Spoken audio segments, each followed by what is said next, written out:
Olá! Que bom ter vocês conosco. Nós somos uma IA desenvolvida pelo site .geek. Curadoria de conteúdo humana por Gordo Geek. Eu sou o Eduardo. E eu sou a Jéssica. Bem-vindos à nossa análise de hoje. Bora lá! Hoje a gente vai fundo na história da Atari. Sabe, aquela jornada maluca, desde, sei lá, faísca inicial, o Pong explodindo, até como ela tá hoje. Exato. E no meio disso tem de tudo, né?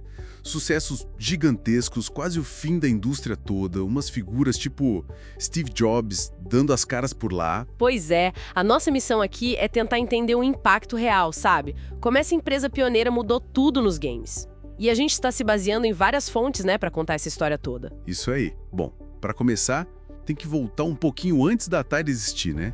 Tinha a Syzygy Engineering do Nolan Bushnell e do Ted Dabney. Ah, é verdade. E eles fizeram aquele jogo, o Computer Space, em 71. Esse mesmo. Super avançado para a época, mas assim, ninguém entendia direito. Era complexo demais pro povão dos bares e fliperamas. E aí eles aprenderam a lição, né? Tipo, ok, tem que ser mais simples. Exatamente. E dessa lição, dessa necessidade de simplicidade, nasceu a Atari Inc., oficialmente lá em 27 de junho de 1972. E o nome Atari vem do Go, né? Aquele jogo de tabuleiro. Significa, tipo, cheque, colocar o oponente em perigo. Já mostrava que vinham, né? Ambiciosos. Totalmente. E aí contrataram o primeiro engenheiro de design, o Al Alcorn. E a missão que o Bushnell deu para ele foi, assim, bem direta. Faz um jogo de tênis simples, tipo aquele do Magnavox Odyssey. E o resultado foi Pong. 2 barrinhas, uma bolinha quadrada, simples até não poder mais. E foi um estouro. Lançado em 72, virou febre. Venderam tipo 150 mil máquinas de arcade. É número pra caramba. Nossa, então, não foi só um sucesso, ele praticamente inventou o mercado de videogame como a gente conhece, né? O mercado comercial. Basicamente isso. Ele criou a demanda. E aí, para completar, em 74 eles lançaram o Home Pong, a versão para jogar em casa, na TV. Ah, isso foi demais. Levou a revolução para a sala de estar, democratizou total o negócio. A missão da Atari era essa mesmo, né? Transformar a TV em algo interativo. Exato. A filosofia era essa. Simplicidade, diversão na veia. A técnica vinha depois. O importante era ser fácil de jogar e viciante. E aí o próximo salto gigantesco foi o console, né? O Atari Video Computer System, o VCS, lançado em 77. Isso. Que depois, em 82, eles rebatizaram para Atari 2600. O nome que ficou famoso mesmo. E a grande inovação dele foi popularizar os cartuchos, né? Poder trocar de jogo. Eu sei que não foram os primeiros, teve o Fairchild Channel F antes, mas a Atari que fez o negócio bombar. Exato. Isso só foi possível porque os microprocessadores tinham ficado mais baratos, tipo os da MOS Technology. O protótipo chamava Stella, feito lá na Cyan Engineering. E quais foram os primeiros jogos? Tinha o Combate, que vinha junto, né? Tinha. Eram 9 jogos no lançamento, mas o que realmente fez a diferença foram as conversões dos sucessos do arcade, tipo Breakout, Night Driver. Ah, e o Space Invaders, em 1980. Esse foi o jogo que fez as pessoas comprarem o console, né? A tal da Killer Application. Sem dúvida. Mostrou o poder de ter uma licença forte e, claro, a vantagem de jogar em casa quantas vezes quisesse, sem precisar de mais ficha. Isso mudou tudo. E não dá pra esquecer do Adventure, também de 80. Foi um dos primeiros de ação-aventura e ficou famoso por ter o primeiro easter egg conhecido, né? O nome do Warren Robinett escondido. Isso, uma baita sacada dele, porque a Atari tinha aquela política meio chata de não dar crédito para os programadores. Aí ele deu um jeito. Que figura. E tecnicamente o console evoluiu também, né? Com aquele negócio de bank switching. Assim, a partir do Asteroids, mais ou menos, era uma gambiarra, um truque para conseguir colocar mais memória nos cartuchos, mais de 8 KB. Isso abriu as portas para jogos bem mais complexos depois, tipo Pitfall, da Activision. Falando em Activision, eles surgiram daí, né? Ex-funcionários da Atari que estavam insatisfeitos. Exatamente. Fundaram a Activision em 79. Isso foi importantíssimo, porque eles criaram um modelo de desenvolvedora third party, sabe? Empresas que fazem jogos para consoles de outras. É um modelo que domina até hoje. Mas a Atari não viveu só de 2600, né? Tentaram outros consoles, o 52000, por exemplo. O 5200 foi Foi complicado. considerado um fracasso, né? Tinha problemas de qualidade, os controles eram frágeis, o console era enorme, esquisito, não pegou bem. E o 7800? Esse parece que foi melhor. Foi sim, lançado em 86, bem mais sucedido. Muita gente acha que foi o melhor console deles, tecnicamente, e ainda era compatível com os jogos do 2600, o que foi uma boa jogada. E teve portátil também, o Lynx. Lembra dele? Tinha tela colorida, isso antes do Game Boy Color. Tinha, era bem avançado para a época, mas, assim, coitado, foi engolido pelo Game Boy da Nintendo. Não teve chance. E por último, o Jaguar, a última tentativa deles nos consoles tradicionais, né? Tentando entrar na onda do 3D antes do PlayStation e do Saturn. Exato. Chegou um pouco cedo demais, talvez. Os desenvolvedores ainda não dominavam bem a tecnologia 3D, o hardware era complexo, acabou não dando certo também. É uma montanha-russa essa história. Mas eles eram espertos nos negócios também, né? Aquela história da Key Games. Ah, sim. Isso foi lá no comecinho, em 73. Eles criaram uma empresa concorrente de fachada, a Key Games, comandada pelo Joe Kina, só para poder vender os mesmos jogos para distribuidores diferentes, driblando contratos de exclusividade. Nossa, que malandragem! E funcionou? Funcionou super bem. Uma tática bem agressiva, bem Vale do Silício raiz. E depois, em 76, veio a venda para Warner Communications. Aí a empresa explodiu de vez. Foi a era de ouro, né? De 78 a 82, mais ou menos, liderança total de mercado. Mas aí a concorrência começou a apertar também, né? Mattel com Intellivision, Coleco com o ColecoVision. E as third parties, como a própria Activision que a gente falou. O cenário ficou mais cheio. A Atari até tentou entrar no mercado de computadores domésticos, com a linha 8-bit, mas teve um sucesso mais limitado ali. E no meio dessa confusão toda, entra uma figura inesperada. Ou nem tanto, né? Steve Jobs. Pois é. Ele foi contratado em 1974, funcionário número 40, como técnico. Ganhava $5 por hora para refinar uns designs lá. E já era peculiar, digamos. Estilo hippie, dieta de fruta, não tomava muito banho. Deu uns conflitos lá, né? Deu sim.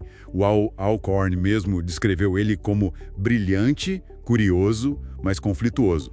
Acabaram colocando ele para trabalhar no turno da noite para evitar atrito com os outros engenheiros. E como ele foi contratado? Parece que foi na cara dura. Foi.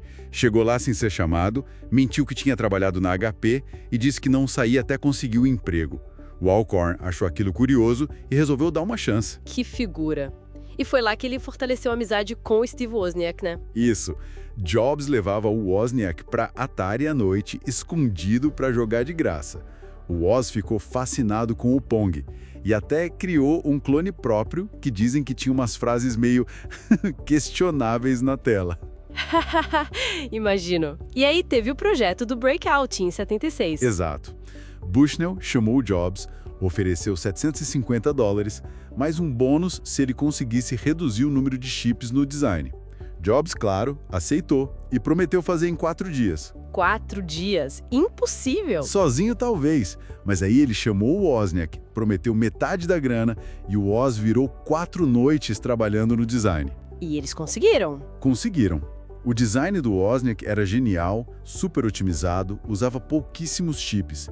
Tão otimizado que a Atari teve dificuldade para fabricar em massa e teve que redesenhar um pouco. Caramba. Mas essa experiência foi chave para eles, né? Para a dupla Jobs e Wozniak. Com certeza. Solidificou a parceria. E elementos técnicos do Breakout e do design do Woz acabaram inspirando o Apple II depois. Até a filosofia da Atari de simplicidade e acessibilidade, de alguma forma, ecoou na Apple.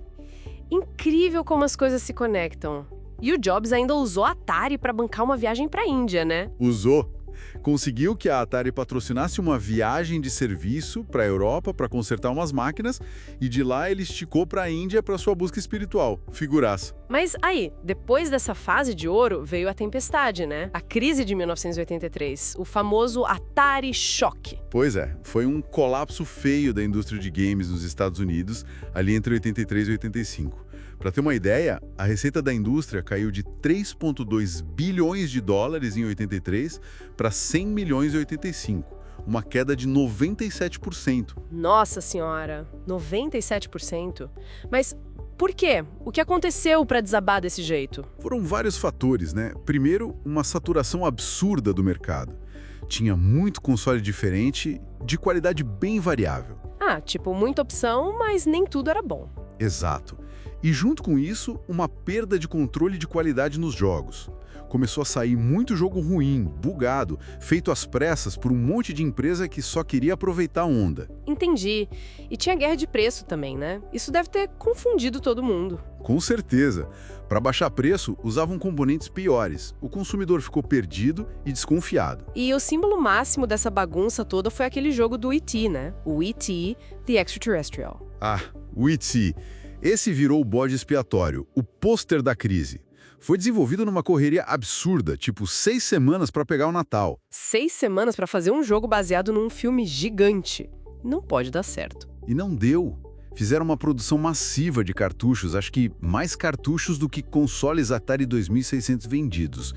A expectativa era altíssima, pagaram uma fortuna pela licença do filme. E o jogo era ruim mesmo. Dizem que era péssimo.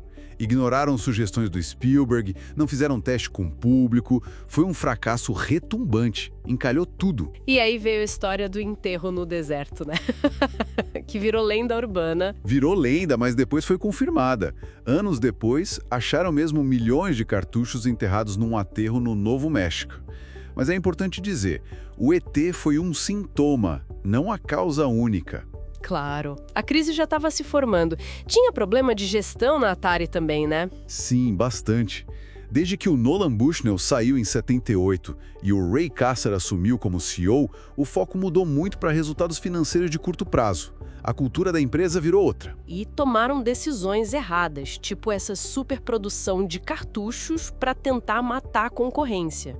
Exato. Decisões estratégicas equivocadas, que levaram a perdas financeiras gigantescas, mais de 530 milhões de dólares só em 1983.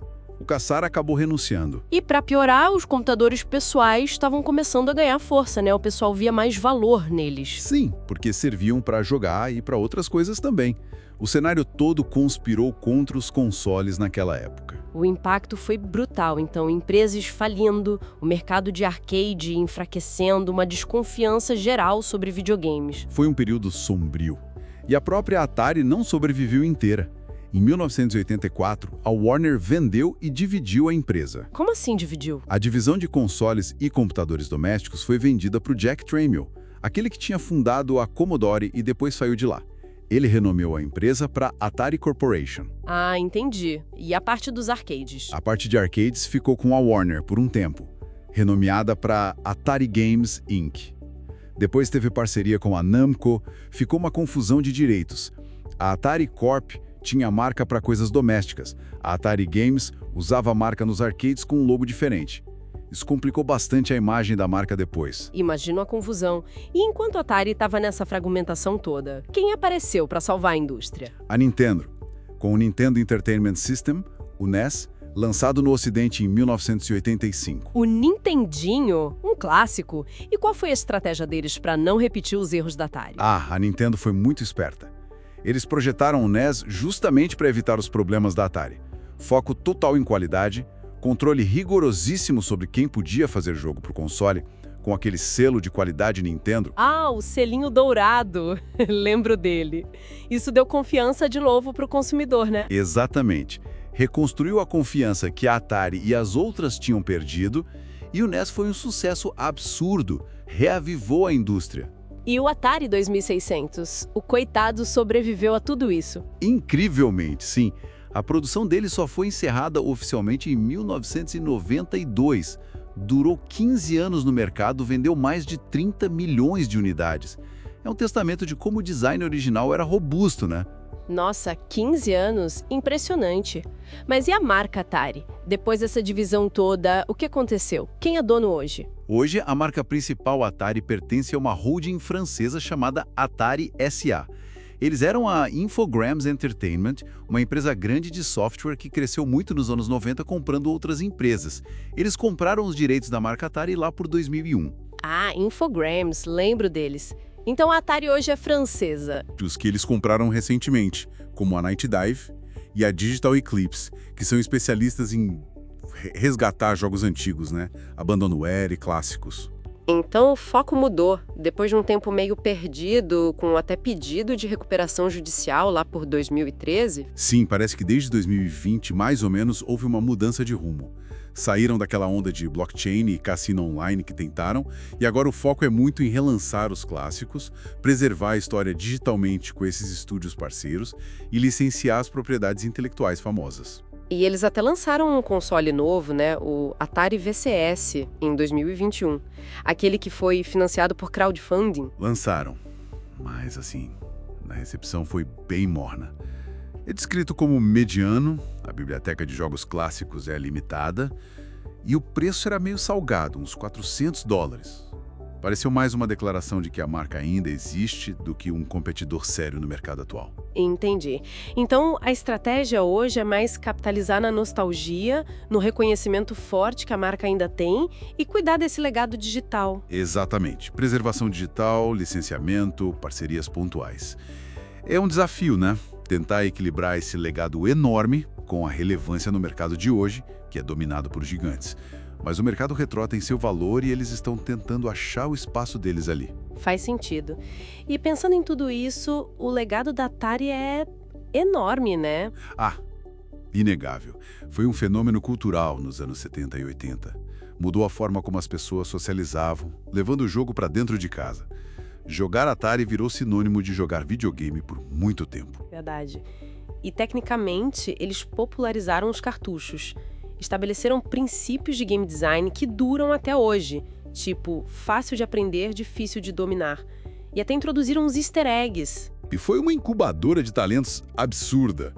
Além do Jobs e o Wozniak, muitos ex-funcionários da Atari tiveram um impacto enorme na indústria de tecnologia depois, no Vale do Silício. Aquela cultura de inovação, de experimentação, mesmo com os problemas, foi muito fértil. Criaram uma indústria, né? Empregos, cadeia de suprimentos, um modelo de negócio de vender hardware e software. Exato. E hoje a importância histórica é reconhecida. Tem museus como The Strong, sites dedicados como Atari Age. É parte da história da tecnologia e da cultura pop. É uma história com muitas missões, né? Sobre visão empreendedora, os perigos de crescer rápido demais sem controle, o valor de uma marca forte, mas também a necessidade de se adaptar e principalmente de manter qualidade. Muitas lições mesmo. Fica aqui então uma pergunta para a gente pensar. Com tantas lições da história da Atari sobre ascensão e queda, qual delas você acha que ecoa mais forte no cenário tecnológico de hoje? Ou, sei lá, se a Atari tivesse conseguido navegar a crise de 83 de um jeito diferente, mantendo foco na qualidade, que lugar será que ela ocuparia hoje no mundo dos games? Será que a Nintendo teria tido o mesmo espaço? É uma ótima pergunta para reflexão. E para quem curtiu essa nossa viagem pela história da Atari, se você gostou dessa análise, não deixe de comentar, curtir e compartilhar com seus amigos e amigas que também são apaixonados por tecnologia e cultura geek.